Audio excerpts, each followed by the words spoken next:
All right. Thank you everyone for joining today. Really excited about today's topic, Trusted Sec's webinar on defending backups against ransomware. Wanted to touch base first. Thank you everyone for joining. And my name is Stephen Marshowitz, Director of Program Development here. First, a couple of housekeeping items for everyone. We will be recording this, so you can go back and watch it. And certainly want to make sure you ask questions in the Q&A and chat, whatever you would prefer. Generally, the Q&A works better, but either one works fine. So a little bit about Trusted Sec before I introduce our speakers. We really had an amazing year this year and wanted to thank all of you for making that happen. It's really exciting to see people move towards more complex, more valuable assessments than some of just the basics that probably were been around for a long time, compliance related, etc.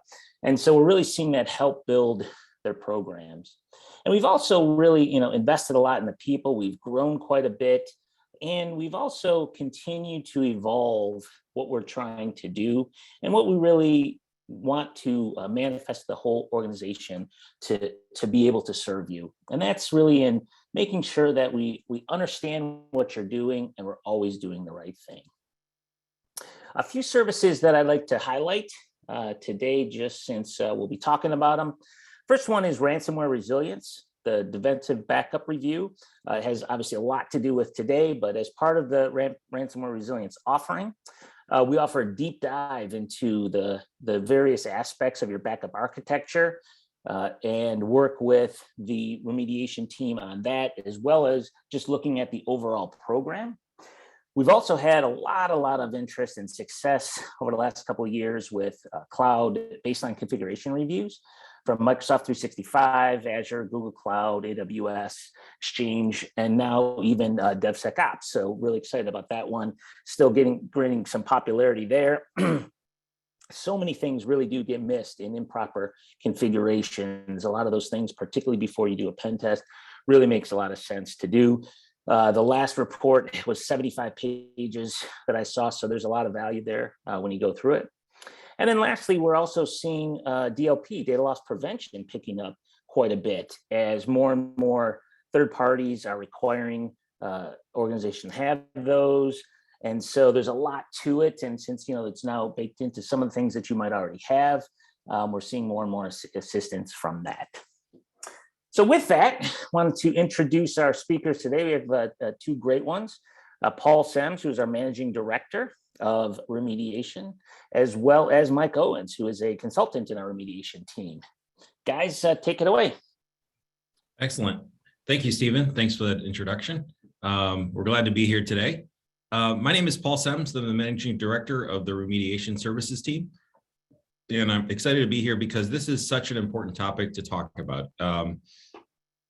Our backups are the last line of defense that we have if all the other controls that we have in place and security measures we have in place. After a ransomware attack takes place, if one does get into your environment, your backups are literally that last line of defense. And a lot of those backup solutions that we're looking at today were built a few years ago. And at the time, they were built around dealing with other types of disasters, and they weren't quite dealing with the situation that we're seeing today. So with that, I'd like to introduce Mike Owens. Mike is a security consultant that has really taken this challenge to heart and has built out an amazing process for us to take a look at making sure that we're really protecting that critical data going forward. So with that, I'm going to hand it over to Mike. Good afternoon, everybody, and thank you again for joining us. In this conversation, we're going to work through essentially what are the key factors in protecting your backups and preparing those backups ahead of time so that if they are all you've got left to rely on when a ransomware attack happens in your environment, that they will still be standing, still be there for you. So the way I want to approach this is to start with this threat model of just assuming breach. If we assume that attackers have gotten into the network, if we assume that they've elevated to domain administrator privileges, if we assume that they've infected all or the vast majority of the systems on your network, What they're going to be doing then is trying to corrupt your backups, because that is the last way that they can force your hand, and make sure that you pay them. And then finally, they're going to detonate the ransomware, and that will take out, significant portions of your production networks. And so the question is, what are you going to do then? So if you're looking at this situation, you've got your Active Directory, it's encrypted, you can't touch it. All your file servers are encrypted, the critical applications encrypted, all your workstations encrypted. You've got nothing to lean on except hopefully your backups. And so that brings us to the 23 Bitcoin question at current prices, or the $1 million question here. Did the attackers actually get your backups and force your hand and make you pay them and hope for the best? Or are you going to have a chance to recover? So what we've been seeing a lot of is certainly disaster is happening, but this question of recovery, whether the backups are going to be there for you and you'll be able to stand back up from them, that is what's making the big difference in organizations that Trusted Sec has seen get hit by ransomware, and that many of us have seen in the news as well. So ransomware is unfortunately very, very different than most of how our organizations set up disaster recovery. Most places, when you think about disaster recovery, you're talking about preparation for a hurricane, a flood, a fire, tornadoes, even system failures, servers themselves, just, all of that stuff. But those are all fundamentally localized disasters.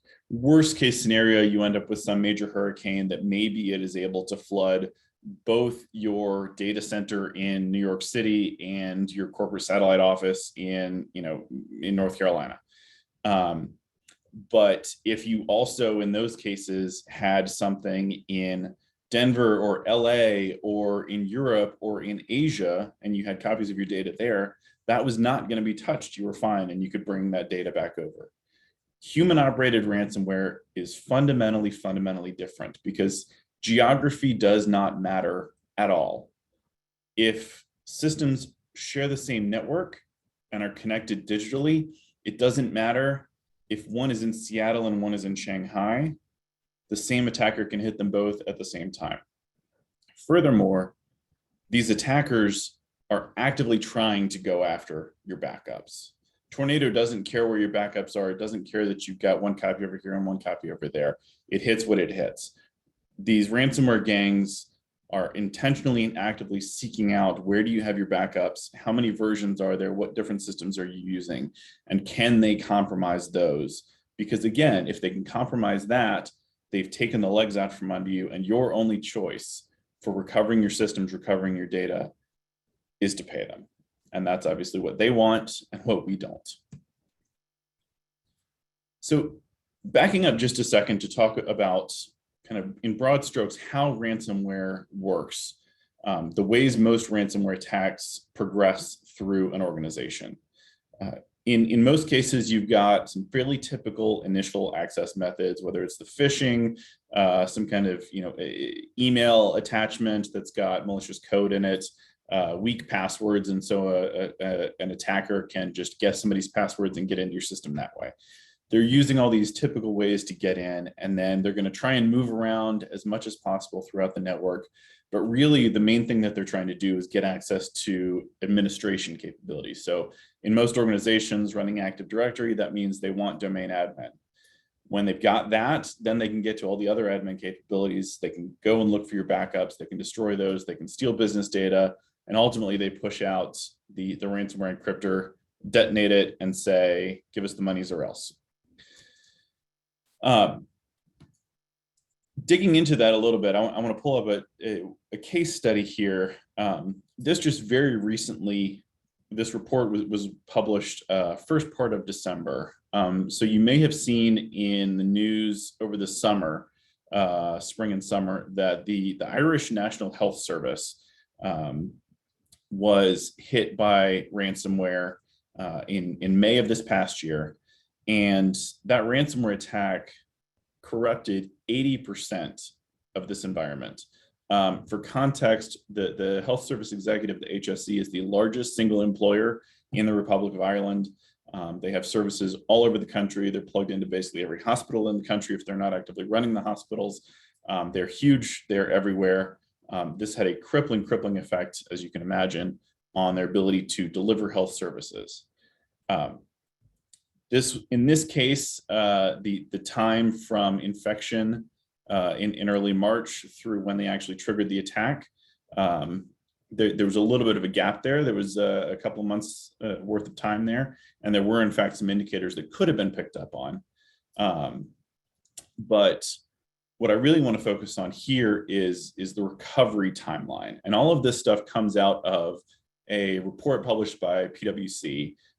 So the Health Service Executive hired PwC to come in shortly after the incident, do a fairly extensive after action report, essentially figure out everything that happened, what went wrong, what lessons they could take out of it to recover and move forward. And then also they published that report, which is very commendable of them, to share this information because it's not friendly to them. And so that took some courage, I'm sure, to say, let's just publish this dirty laundry out there. But there's a lot of gems in there. If you want to kind of nerd out and dive into this thing, it's about 150 pages. Set aside a few evenings and dive into it there. But what really stood out to me in this is just one example, but one that very much lines up with other things we've seen, is it took them much longer than anybody would have expected to actually recover their systems. They did not have a great backup infrastructure, and so it took them 4 months to recover once they'd gotten the decryption key, from the attackers. And the report said, quoting and referencing a number of individuals in the HSE, that they did not think it would be possible, and they certainly knew it would take a lot longer to recover if they had to go to those backups. So when we're talking about recovery from ransomware, it's a very different beast as well than most of what we plan for in general recovery. A lot of folks put together the recovery time points and recovery, recovery times and recovery point expectations. Those may be true when you're doing an isolated restoration of a particular system, but all of that stuff really does go out the window when we're talking about a complete destructive attack on the entire network. Yeah, Mike, we see that all the time. The estimates of being able to recover, a lot of the recovery is done, previously to a major event, one system, one file server, one segment, one even line of business application that may include 20 or 30 servers, but nothing on the scale that's required when everything gets hit. And so, it's amazing the difference between the decryption and the encryption. The encryption takes place extremely fast, but the decryption definitely takes a significantly longer time than most people expect if you have to go to it. And in some cases, they don't work and they corrupt data, because when they're encrypting that data, they're not looking at having quiesced data and clean data and everything. They're just locking it. And so a lot of business systems can't handle that. So yeah, the recovery time, as Mike pointed out, is always underestimated. So great point, Mike. And we say all this not to just throw FUD at the wall and scare you into doing anything, but to be realistic about what happens to organizations that are not prepared specifically for the challenges of a major ransomware infection. If you are caught unawares, if you haven't laid the groundwork that we're going to talk about in the rest of this presentation, this is the kind of situation that you could and very likely would be facing in terms of what it's going to take to recover, and the challenges of keeping your business running, keeping your operations going while you try to rebuild all these capabilities. So what do we need to think about then? Essentially, it breaks down to this. Do you actually have the backups you need? Can you, in fact, use them and restore from them? And in particular, restore in this large scale way? And then are they hardened against the main ways that the attackers will try to go after them? And finally, are you actually watching, are you monitoring those backup systems, the backups themselves, to detect if something is happening to them and to make sure that they are in fact functioning well and will be there when you need them. So let's break that down a little bit further. The first thing being, do you have the backups you need? This really requires knowing what, in particular, your critical information systems are. Obviously, you want to be backing up everything, but really understanding what are those critical information systems that underpin everything else, or that are the primary things that need to get restored when you hit that kind of situation. You want to have this guided by what your business challenges are, what your business risk tolerances are. So this is a conversation that goes much more than just IT. This needs to bring in the business leadership to understand what are the key systems, what are the priorities, and what are the business impacts if these things are down.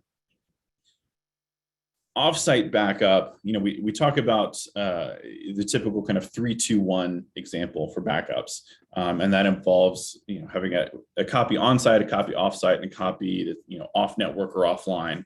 Offsite backups are super important for a lot of things, like that tornado. They're not going to be particularly valuable against a ransomware type attack because, again, if it's sitting on the network, I don't care where it is geographically, that attacker can go get it. The crux of this is going to be those off-network backups. There's a lot of ways to approach off-network, and we'll get into those. But fundamentally, what that means is it needs to be inaccessible, completely inaccessible to attackers who you should assume control your entire production network and infrastructure. So if you can get to it from some way, shape, or form, and make any modifications to it from that production infrastructure, even from the highest level admin accounts, that does not count as off network. That can absolutely be caught and abused. That's the piece we're going to keep coming back to, is that off network backup. That is going to be the one ace in the hole that makes the biggest difference here. Hey, Mike, can you speak real quickly to some of the situations where the conversations have gone to, well, we have snapshotting or we have real-time replication between these data centers? Can you maybe speak to that scenario? Because sometimes it is considered a form of backup for disaster recovery, but maybe go into how those real-time synchronization, maybe SAN to SAN synchronization tools may be related to this. Absolutely. And this came up recently with a client we were working with. They had a setup where they were replicating from the primary centers, had that real-time replication off to a different environment. And the point was that they could rapidly transition if that main data center went down, they could fail over to that other environment and keep systems going. Very useful, don't want to knock it, but from the perspective of ransomware, that is not really going to have any value because it's on the same network, it's connected, and anything that happens to those servers on your primary network, that's getting immediately copied over to the to that secondary failover system. And so because you've got that parity, whatever happens in one happens in the other. And that means that the encryption that happens in one is happening in the other as well. That's not something that is disconnected. And so while there's certainly a lot of value if a particular data center goes offline, whether it's an act of God, whether it's just somebody puts a digger through the network connection, the internet connection cable, whatever that is, great value in those kinds of systems. When it comes to ransomware, this isn't gonna make a whole lot of difference. Yeah. And again, the other thing we're seeing too is if they, there's sometimes they say, well, we have snapshotting capabilities, and that's great if you have the snapshotting, that gives you a sense of that. But a lot of times what we're seeing is those snapshotting capabilities, the administrative privileges to get to those snapshots are the same of the ones that are compromised.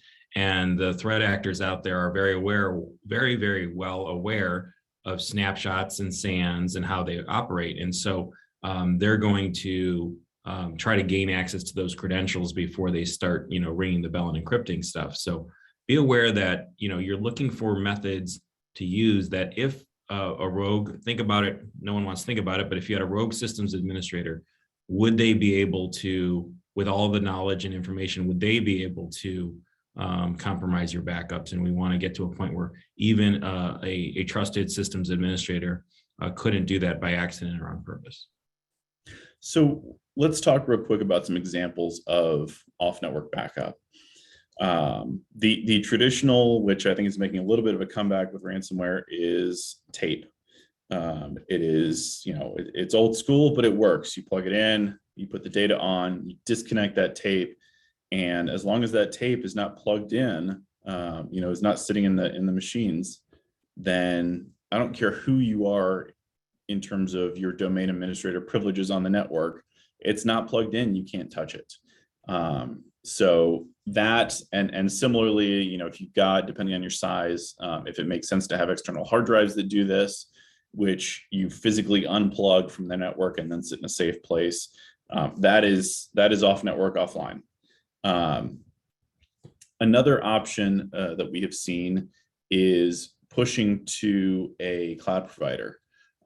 Whether that is a public cloud, like pushing all the data to, say, AWS S3 buckets, or Amazon file services, or blobs, or that kind of thing, or if you're going to more of a kind of a private cloud service that does this kind of thing. But the way those tend to be set up is there's only a little bit of access from your production network to push data out to that external cloud storage. And the account, you want to make sure that the account that is performing those backups and that is providing that connection, the only thing it can do is push data over. It can't actually affect anything in, say, AWS, just to pick on that example. And then you want to make sure that the rest of that environment is completely segregated from your production network. You don't want single sign-on. You don't want your Active Directory credentials, or the PAM tool, the Thycotic, or whatever you've got. The creds shouldn't be in there, which are accessible using Active Directory, your AD credentials. All of the rest of the management of that AWS account, or whatever it is, should be completely separate, so that there's no concern that somebody who takes over your network can also get to that. And then the third kind of major category of this is appliances or devices that provide what's called immutable backup storage. So it may stay local, and it may be a device that sits on the network in a sense because it's receiving data from the network, but the device has logical controls within the software such that if you say, this backup job needs to store for 30 days, then once that backup job is completed, once that backup has been taken, nobody, not even the administrators, can go in and say, okay, well, we did save it for 30 days, but actually I want to delete it today. If in most cases with most backup systems, unless it specifically has this immutability, an administrator could go in and say, yes, we set this to age out after 30 days, but I want to go ahead and get rid of it. And they could be able to do so. This immutability provides logical protection against that. The caution with the immutable systems is whether it is as strong as it claims to be. Obviously, marketing and the real world can be different things. And then, what are the vulnerabilities of the systems that may be sitting on? Some of these come as their own standalone appliances. Some are software packages that then sit on top of, say, a Linux server install. And so, in those cases, the immutability provided by the software is moot if somebody can get to the server, get root access on the server, and then, from there, just RMRF and delete the data, delete the entire application that way. There's some questions that came up around this really specifically. So on the SAN snapshots, what can you do to protect those against it? Super strong credentials, right? So making sure you're using unique credentials, and then storing those credentials in a secure way that has MFA to access them, and logging. So a lot of the SAN appliances out there may be, they're large scale, multi-million-dollar investments. And and they may not have support for MFA, they may not have support for other things. So in those situations, isolate the administrative interface as much as possible. Make sure that you store the credentials in a secure place that does require MFA, and then trigger logs that whenever someone does access those credentials, that all the alarms in the building go off. Like, hey, there's no reason anyone should be messing with the SAN. It's supposed to be taking those snapshots appropriately. So non-AD accounts is another one. There was another question about that. Definitely use those. But to Mike's point, make sure you double check that you're not, that you're actually testing those. We were working with a client where if you read all of the marketing material on the product, it said, yeah, these are immutable backups. But when we actually got in there, the correct license wasn't applied. And you could still right click on the backup and delete it. And so be aware of that you want to actually, test those things and make sure that they're properly in place. Thanks. So then the next big piece, once you've got the backups, is can you actually recover from them? And not just, as we alluded to earlier, can you recover one database or one application, but can you actually restore all of those major capabilities from the ground up? Can you do it from the primary backups if you're able to still have those preserved? Or maybe the offsite backups did survive. Can you pull back from those pretty quickly? Or worst case, can you lean on those off-network backups? What we run into here is a lot of assumptions that organizations will make that don't actually play out once we poke at them. So one is, and I heard this in some recent engagements, oh, if that happens, we'll just, pull a copy of AD from over here. And it took reminding them that actually over here is also encrypted. Just because it's, is sitting in Paris doesn't mean you're going to be able to restore from it. That's been hit as well. Similarly, and this one comes up all the time, is where are the credentials? Where are the access keys? Where are the encryption keys? Where is all of that information stored? Often the answer I get as I'm talking to organizations in this front is, oh, it's on the IT server over here. It's like, okay, you mean the one that just got encrypted. So now what are you going to do? So planning ahead on this and finding what are those points where being completely down from a production level suddenly makes things more complicated. And then the other half of the question is, how long is it going to actually take you to recover from these, from these different backup locations? Can you do it within time expectations? Is there potentially some investment, required to be able to meet the business's expectations of how quickly you could bring things up? And the third major piece of that then is staffing. Do you have the people, or do you have the the organizations on retainer to help you should this kind of situation happen? Because this is not in most cases a few hours of recovery. It's not in most cases even a weekend of recovery. As you saw from the Irish Health Service example, that was months of recovery. And if you're expecting 1, 2, even 4 backup administrators to sort that whole thing out, you're going to be in a bad way. Hey, Mike, one of the questions that came up related to that is if we've actually, worked with clients where they test the environment's recovery capacity across the whole thing. And why don't you speak to a little bit about your advice in that space? Yeah, so this certainly takes time to build out. It's no small lift, but if you can get in the rhythm of, so we typically recommend about a quarterly testing of the backup systems in a major restoration way. You want to probably be doing some validation tests a little more frequently than that, just to make sure that the jobs are writing correctly. But ideally over, depending on where you sit, maybe it's a 16, 18 month timeline. Every 3 months, go through a practice round of trying to restore your systems from scratch. Start with the most core systems. If that first time all you get through is getting Active Directory up and running again, and documenting what it took and realizing, oh, we needed these keys over here, we needed this password over here, we needed to be able to access that server over there. Starting to document that information and understand all of that, that would be an awesome win for round one. And then round two, you start to add in, okay, let's restore Active Directory again, and maybe those kind of tier 0 most critical infrastructure. And this is where the business needs to be feeding in, saying, this is the stuff that's most important. This is the stuff that's next most important. This is these are the systems that aren't quite as important. They can wait a little longer.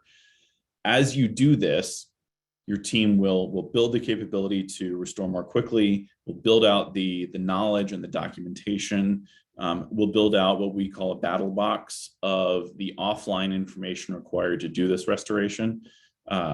So these can manifest in a bunch of different ways, whether it's literally printed documents or stuff living on removable hard drives, or in other secured but offline locations where you've got copies of your passwords and your encryption keys, copies of kind of key network diagrams that you're going to need to stand things back up. The plans of the sequence of how you have to bring systems up again. That you've got to restore system A before system B because B relies on A. And if you try and do them out of order, everything gets messed up, those kinds of things. As you work through this, over a year, over 18 months, you will build out those full capabilities so that it's not a huge deal to initiate one of these restorations, and you're much more prepared if you were ever to have to do it for real. Yeah, it's much better when you control the timeline than when someone else does. Excellent, thanks, Mike. So now let's talk about hardening. When we harden these backup systems, there are two considerations. So crypto malware here is the first, and then hardening against administrator accounts is actually the second one. So we'll get to that one in just a second. But the first thing here is obviously, can the malware that is infecting the rest of your organization affect the systems that the backups live on? You want to make sure that these are locked down according to the absolute best practice for configurations. We tend to lean on the Center for Internet Security benchmarks. There are certainly others. DISA has some, but the benchmarks or the others like them, what these are, if you're not familiar, is very detailed prescriptions of how to configure systems, specifically what settings to enable or disable on different systems, so that they're locked down according to industry best practice. You want to make sure that you're blocking all ports and protocols except what is absolutely necessary, and then closely controlling the ones that are open. These are not the servers to just leave SSH running because you can, or leave RDP open because you can. You want to patch everything and make sure that these are top priority for any kind of patching, both for the underlying OS and for any backup software that you're using, making sure that when new versions come out for that backup software, that you've got the change management processes in place to do any testing you need to do, and then get those rolled out very quickly. If you monitor the release reports, for instance, I've seen Veeam, seen Hyper-V, seen all sorts of systems that either generate backups or are used as part of the backup process. Having urgent patches coming out over the course of the past few months, certainly the past year, with all the attacks that have been happening. So making sure that you've got the capabilities to stay on top of that, and when new stuff comes out, get it updated. And then for all these backups as well, as much network segmentation and isolation as possible within whatever capabilities you've got. Ideally, you can really push these onto their own VLAN or their own domain, so that they're not even joined to the network, to your primary domain itself, so that they're just that much harder to get access to, and you reduce the likelihood that the attacker's general attempt to spread their malware will hit these systems as well. Yeah, keeping that isolation is super critical, especially on investments in your backup systems that may not have a lot of the advanced security features, keeping them isolated, thinking of backup truly as a service provider to the organization, where they are backing up bits of data, and they don't really know what's even available on the other side of it, to the extent that they need to. But having it isolated, completely separate, is one way to do that. We think of it as the backup as a service provider providing you those services, and that means that someone, if you use like a cloud analogy, someone at running a virtual machine, you're running a virtual machine in Azure or AWS. Azure and AWS, those folks should never know the credentials to get into those local machines, and vice versa. So yeah, that isolation is super important, especially on legacy systems that you've made massive investments into these backup infrastructures. You may not be able to change the security of those that infrastructure, but you can definitely isolate it. I was talking recently with the head of our incident response team who said that you really need to treat the backup servers and this backup infrastructure like some of the most important systems within your organization, because they really are. They've got the data they've got the data of everything else, and they are the one thing you're going to lean on if everything else is unavailable. So then the other challenge in terms of hardening these systems is protecting against a compromised administrator account. Because that is exactly, as I mentioned earlier, what the human operated ransomware groups are trying to gain, is they're trying to gain these administrator accounts so that they can use those privileges to go straight into your backup system and use the tools of the backup system to destroy it from within. So a few of the factors here obviously limit the number of people who even have access to these backup systems. You want definitely very, very strong authentication around these systems, preferably something that is enforcing MFA and or that's using a privileged access management tool such that the administrator themselves doesn't even know the password to those backup systems. If you can create that separation, as opposed to, I've seen organizations where that administrator's Active Directory credentials will directly log them into the server hosting of the backup system. That is not the ideal way to do it. You want to create that separation. The Active Directory group that has those administrators ideally is limited, locked down, and the number of individuals that can make changes to that group is also limited. This isn't foolproof, obviously, but all of these different layers provide additional hurdles that the attackers need to get over in order to actually get to these backups. Again, we hinted at using a separate domain. And again, the off-network backup should not be linked to Active Directory, should not use single sign-on, should not be connected to these on-network resources. If I own your administrator, that should mean absolutely nothing in terms of getting access to that off-network backup. I should still be completely separated from it. Yeah, that's important. There was a question that came up specifically around this, writing to some worm tapes, same kind of thing, right? So the worm tapes, they're immutable, right? But it also then went on to say not physically removing them from the tape library.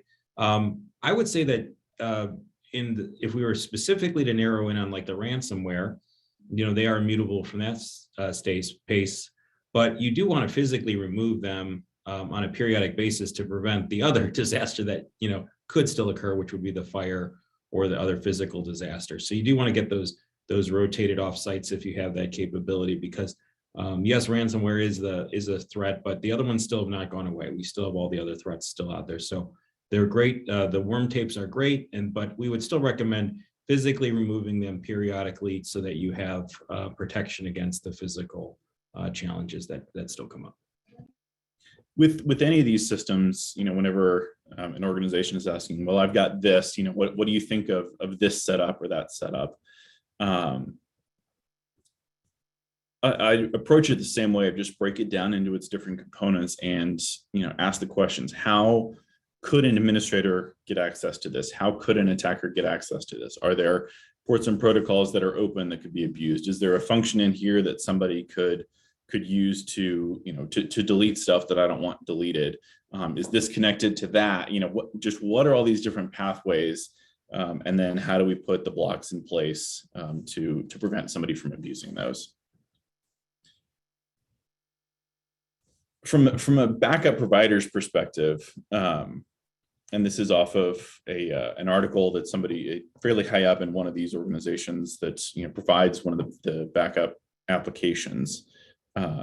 Their stance is using a separate domain to run the backup software wherever possible, because fundamentally these applications aren't designed, and very rarely could they protect from a domain administrator trying to abuse them in some way, shape, or form.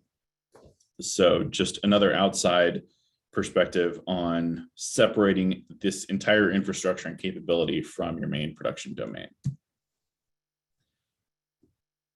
Then this last piece here, protecting against modification or deletion in terms of hardening the capabilities of the backups. Different applications use this different way, different services set this up different ways. This is particularly strong when you're pushing out to some kind of third-party service where that service can require, say, 2 or 3 people to authorize some kind of change to the data in their backup stores. I've even seen where in a fairly large, Fortune 5-ish level organization like that size, they were so concerned about this that they designated there were 2 individuals who were allowed to contact this backup storage vendor and make changes. And those 2 individuals were both completely outside of the IT InfoSec sphere within the company. I think one was the head of finance and one was the head of marketing. The idea being, get people completely outside whose accounts are not going to be compromised, and it's not even dependent on their accounts anyway, it's the people themselves. And that way you're just providing this additional layer of separation between the administrators and the people that can then potentially access, modify, and delete the backups. The other that we mentioned is the time-based retention, where the software enforces whatever initial settings were placed on that backup cannot be changed for the lifetime of that backup. But if you said it's got to be stored for 30 days, nothing can delete it before that 30-day mark. The last thing to think about is to protect against what's called backup poisoning. What we've certainly seen is that attackers will plant the ransomware but not detonate it, and then wait for it to get picked up in the backups.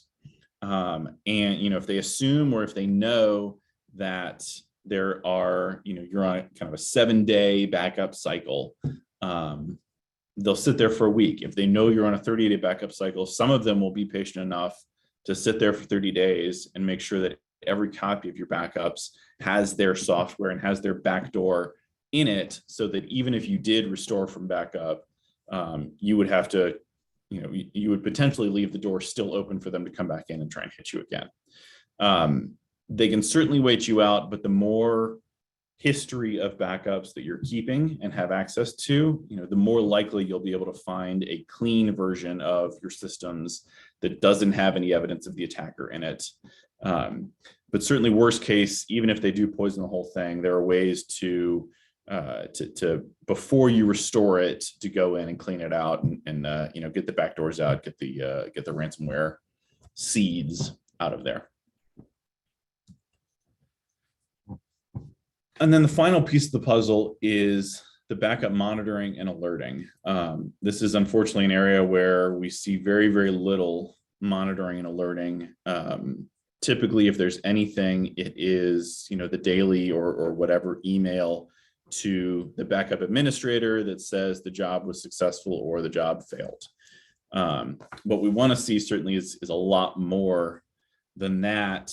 Not necessarily in terms of just pure volume, but being intentional about what kinds of alerts are being triggered and who is receiving those alerts.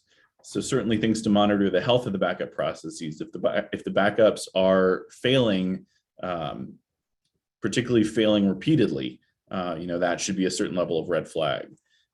monitoring and having some sense of what is normal for administrator logins and certainly failed administrative logins, to know, to have a sense if somebody is attempting to, say brute force administrator login or trying to figure out how to get into that system.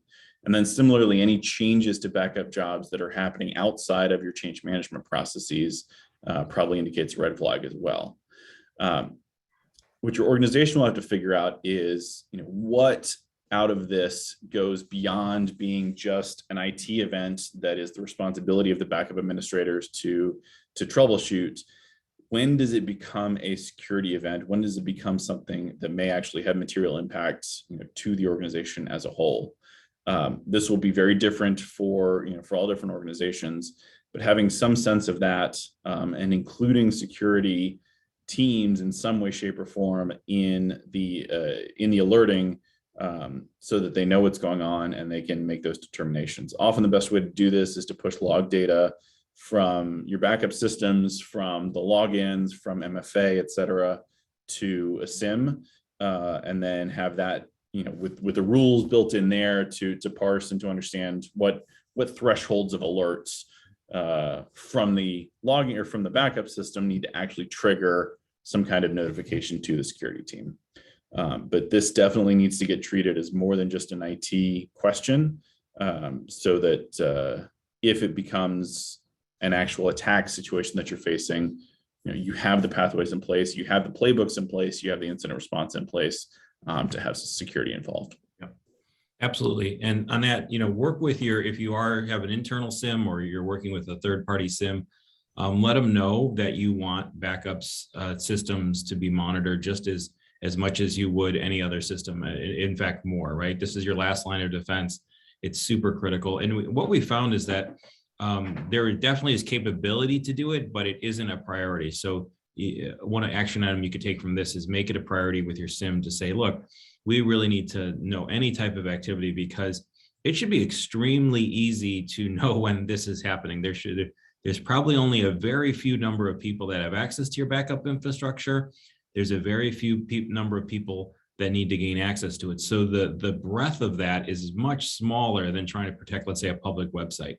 You should know if there's going to be activity that's nefarious against that. So work with your SIM to say, hey, if there's activity here, we need to raise all of the alarms. And that will really also kind of give you the canary in the cage there. Excellent. Mike, why don't we do have a couple questions that came in. So I'm going to field those over to you if you don't mind. So let's talk a little bit about a good method for analyzing backups to determine if they're clean. I think, that's a concern, because if they're poisoned, and I think you mentioned earlier some ways of testing. And so why don't you go ahead and talk about, doing the test restores and stuff like that. Yeah, certainly. So, I mean, the first answer here is really this is the point at which you should be bringing in specialists in incident response and in ransomware recovery. This starts to get into very deep specific knowledge of those kinds of situations.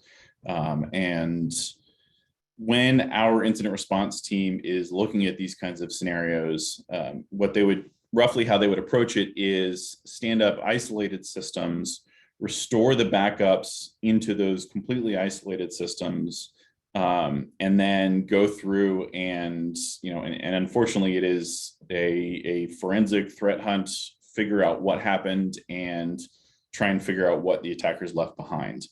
It is in no way 100% guaranteed, but in most cases they can pretty well get what happened and what the attackers would have left behind, whether that is backdoors to command and control infrastructure that they would then be using to get back into your systems to control things, and or the ransomware payload itself, which may be set to trigger if you try to restore again.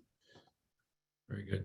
Good answer there. Another one was around dealing with the scale, right? So some organizations don't have the ability to implement some of the 3-2-1 models that are out there. What about using, for the small to medium businesses, using things like Azure or AWS or other cloud backup providers in their mix? sometimes that's complicated for large organizations because they are so large and they have so much to back up, and it's more cost effective for them to own it. But talk to us a little bit about a small to medium business and using some of the cloud providers to help solve this problem. I think really the kind of the 3-2-1 concept, 3 copies, different mediums, different technologies, something offsite. I think that very much still holds for small businesses, small medium businesses. And in some ways, depending on how you're structured and how much data you're talking about, it could be as simple as, a few external hard drives that you write stuff out to once a week, and you've got a manual rotation process. And then, as one option, and then pushing out to a cloud provider, whether it's something like Amazon S3 or AWS Blob, or, something like a Backblaze, which is very cost effective. Cloudflare just launched next S3 equivalent storage that's also pretty cost effective. Yeah. And then just kind of, setting up the regular backup processes. And then really, if you're not talking about that much data at all, it could make sense to go with one of the managed solutions, a Carbonite or something like that, where you just kind of set it and forget it. And it's worth the slightly additional cost to have it managed for you. Yeah. Absolutely. Yeah. And again, each business is going to be different. We found that, some people, those managed solutions, Datto, Carbonite, those things work just fine. And other ones, it just isn't effective because of the time to get it restored. So each organization will definitely be different, but the concepts are the same. So we just want to try to figure out how to get that immutability built in there. One of the other things that came up was around, and I think we talked about it, but maybe let's just clarify. A lot of organizations have that second copy living somewhere else. Maybe they're using a NAS for replication or something about that. Let's just go back to that point. So even though it's physically separate, and maybe it's technically got a separate IP address, separate network, let's just clarify that's not that still presents some significant challenge, like a NAS to NAS type of backup, right? So let's talk to that, just to be absolutely clear that's not really a great protection against ransomware. Yeah, at the end of the day, if it's a device that can be reached on the network, it is a device that can be attacked and destroyed on the network. And physical geography is, as I said at the beginning, unlike other disaster scenarios, when it comes to ransomware, physical geography is totally irrelevant. And that's just, that's all there is to it. There's certainly value in NAS to NAS replication, right, for other for other challenges and other situations. We're not arguing get rid of that. But whatever you do have in place, you want to understand the limitations of it, so that when something like this happens, if something like this happens, you're not, stuck holding the bag because you thought you had good backups, but in fact there was this large gap. In most organizations that we've looked at and talked with, the ultimate conclusions as we assess how well they're prepared for this isn't that they're doing a bad job with backups or they need to throw everything out and start over. In most cases, organizations have taken good strides and have a lot of good systems in place. It's just crossing this kind of additional threshold of really having something that is 100% inaccessible from the network, so that when everything else goes, they've at least got this to lean on, and that they've thought it through to the level that they can actually restore from that. Because certainly the other horror story we've heard is that somebody knows that they've got a perfectly valid, good backup. They just don't have the passwords or the keys to get into it. And that would almost be the most frustrating situation when you did everything right except for that that password, that encryption key. Yep, absolutely. That's a great point there. Okay, let me see if there's a few more questions that have come in. There is some questions. There are definitely new providers coming out with more immutable solutions. I know there was a question about that. Definitely contact your current vendor that you're purchasing your software from, to say, hey, what do you have in the space of immutability? There are solutions that are designed from the ground up with immutability. Veeam has some options now available. So yes, definitely take a look at those. It's going to be unique for each situation. But again, those can, you have to make sure that they're set up properly and that they don't themselves have vulnerabilities, and that, you know, hey, we have this appliance, it's a virtual appliance that supports immutability, but it's on our VMware environment, which is also connected to Active Directory. So you have to just be careful about all of those. Okay, we have a physical appliance, that's great, but we didn't lock it down. And so, you know, someone could do an SSH, you know, attack, or it wasn't hardened properly. So definitely look at that. And each of these adds layers, but you do want to understand what the limits of the layers of protection are and where something does begin to break down, and then what your organization's threat model is and what the risks that you're concerned about. If you are an organization that, you know, does expect to be potentially targeted by more sophisticated attackers, or nation state level, APT level attackers, you know, then you really do want to think about, how can I have something that I completely unplug that I know they're not going to be able to touch. If you're maybe a smaller mid-sized organization, or your threat model doesn't include that degree of concern, you know, maybe some of these immutable solutions are more than enough for your needs, because the likelihood that, you know, that those get abused and you know, and broken is so low that you know, it's sufficient. So that feeds back into just, you know, what are your organization's needs and concerns? Excellent.